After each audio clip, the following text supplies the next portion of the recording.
नमस्कार। न्यूज़ क्रांति की ऑडियो समाचार सेवा आज क्या हुआ में सभी सुनने वालों का हार्दिक स्वागत है। एक नज़र देश दुनिया की तमाम बड़ी खबरों पर।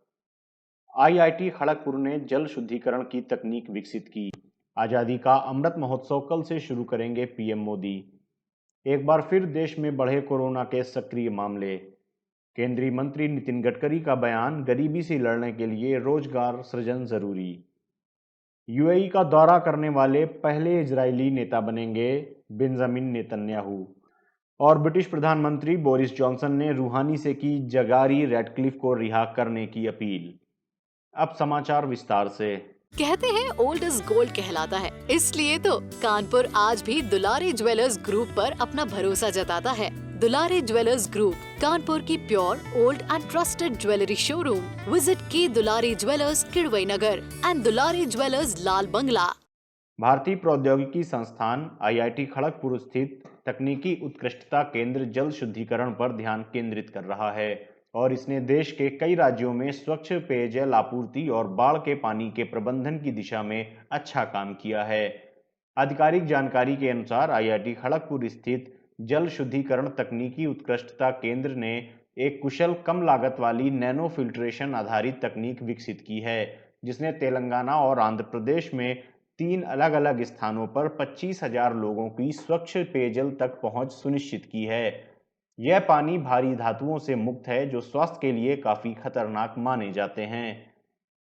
मेम्ब्रेन सेपरेशन लेबोरेटरीज सीएसआईआर भारतीय रसायन प्रौद्योगिकी संस्थान ने विज्ञान और प्रौद्योगिकी विभाग जल प्रौद्योगिकी पहल के सहयोग से अत्यधिक compact vertical modular nanofiltration membrane system का प्रोटोटाइप विकसित किया है, जो भूजल में मौजूद भारी धातुओं को हटाने का काम करता है।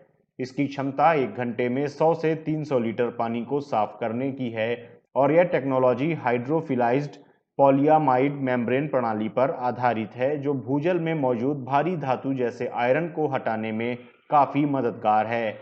इसमें ऐसे पंप होते हैं जो पानी को पहले प्री फिल्टर असेंबली में बलपूर्वक भेजते हैं, जहां उसमें मौजूद ठोस तत्व, रंग एवं गंध को हटाया जाता है और इसके बाद इसमें स्पाइरल वुंड मेम्ब्रेन मॉड्यूल से गुजारा जाता है, जहां भारी धातुओं को हटाया जाता है।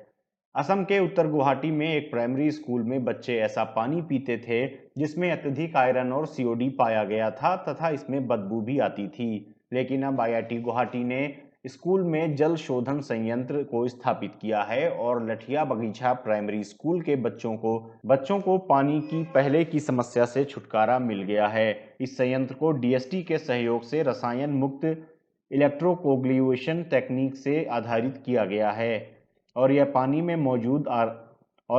में मौजूद आयरन और आर्सेनिक की मात्रा कम करने और उसमें कुल घुलित सॉल्वेंट, रासायनिक ऑक्सीजन डिमांड, जैविक ऑक्सीजन डिमांड को बीआईएस की निर्धारित सीमा से नीचे लाने में सक्षम है। देश की स्वतंत्रता की 75वीं वर्षगांठ आजादी का अमृत महोत्सव शुक्रवार से आरंभ हो रहा है, जिसमें गुजरात में 92 कार्यक्रमों सहित देश के कोने कोने में 164 कार्यक्रम होंगे। मुख्य कार्यक्रम अहमदाबाद के साबरमती आश्रम में होगा, जिसमें प्रधानमंत्री नरेंद्र मोदी भाग लेंगे। केंद्रीय संस्कृति मंत्री प्रहलाद सिंह पटेल ने आज एक संवाददाता सम्मेलन में यह जानकारी दी। केंद्रीय मंत्री ने कहा कि कल साबरमती आश्रम से नाडियाड तक 75 किलोमीटर की पदयात्रा होगी, जो 4 दिन बाद 16 मार्च को पूरी होगी। प्रहलाद सिंह पटेल ने कहा कि पीएम मोदी साबरमती आश्रम में आयोजित मुख्य कार्यक्रम में इंडिया एट 75 का प्रतीक चिन्ह और वेबसाइट जारी करेंगे। वह वोकल फॉर लोकल के लिए चरखा अभियान, आत्मनिर्भर इंक्यूबेटर का शुभारंभ करने के बाद पदयात्रा को हरी झंडी दिखाकर रवाना करेंगे। इसमें 81 युवकों का एक दल साबरमती से दांडी तक जाएगा।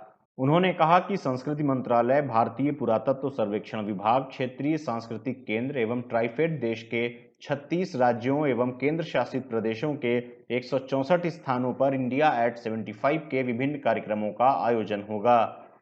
इसके अलावा 20 स्थानों पर विशेष कार्यक्रमों का आयोजन किया जाएगा। इन कार्यक्रमों का मुख्य रूप से आयोजन दिल्ली, शिमला, सीवान, पटना, नीलगंज, झांसी, लखनऊ, सारनाथ, जबलपुर, पुणे, दीग महल राजस्थान, पोरबंदर गोवा, वेल्लोर तमिलनाडु, तिरुपति संकरम आंध्र प्रदेश, हम्पी कर्नाटक और त्रिचूर केरल अरुणाचल प्रदेश में पासीघाट, बारामूला एवं सांबा, कारगिल एवं लेह गंगटोक आदि क्षेत्रों में किया जाएगा।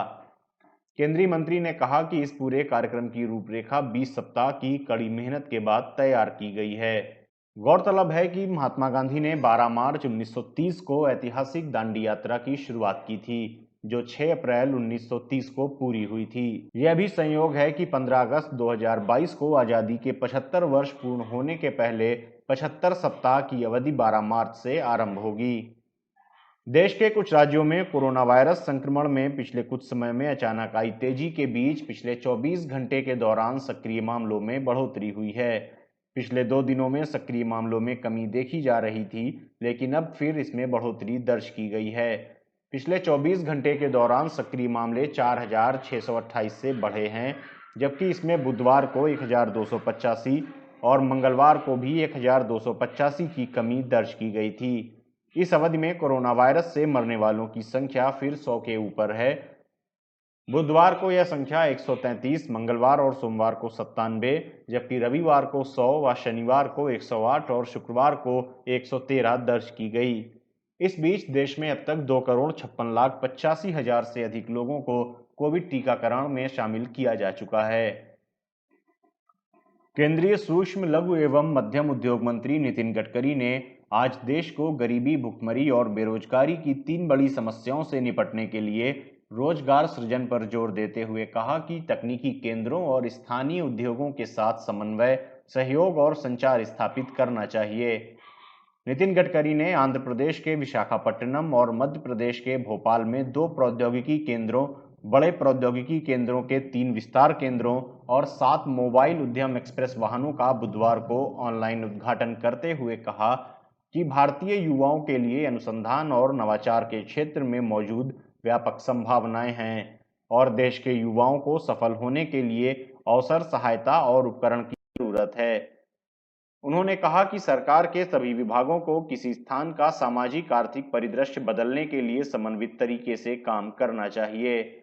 उन्होंने कहा कि देश में कच्चा माल, युवा और कुशल जनशक्ति के लिए व्यापक संभावनाएं हैं और सरकार सभी उद्यमियों की सहायता करने के लिए तैयार है।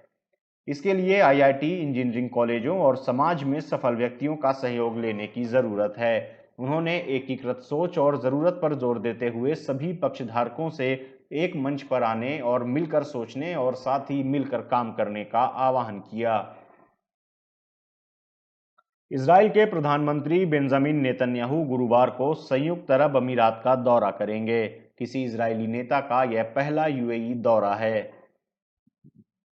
इजराइल और यूएई के बीच पिछले वर्ष अगस्त में एक ऐतिहासिक समझौता हुआ था, जिसमें दोनों देशों ने पूर्ण रूप से राजनयिक संबंधों को बहाल करने पर सहमति व्यक्त की थी।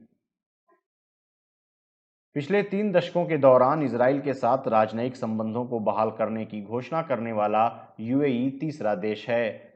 बेंजामिन नेतन्याहू का यह दौरा ऐसे समय में हो रहा है जब इजराइल में केवल 2 सप्ताह बाद ही चुनाव होने हैं। इजराइल में 2 वर्ष के भीतर यह चौथी बार चुनाव हैं। गौरतलब है कि अगस्त 2020 में तत्कालीन अमेरिकी राष्ट्रपति डोनाल्ड ट्रंप की मध्यस्थता के कारण इजराइल और यूएई के बीच एक शांति समझौता हुआ था, जिसमें दोनों देशों ने पूर्ण रूप से राजनयिक संबंधों को बहाल करने पर सहमति व्यक्त की थी। ब्रिटेन के प्रधानमंत्री बोरिस जॉनसन ने बुधवार को ईरान के राष्ट्रपति हसन रूहानी से टेलीफोन पर बात की और उनसे दोहरी नागरिकता वाली नाज़नीन जगारी रैटक्लिफ की तत्काल रिहा करने की मांग की।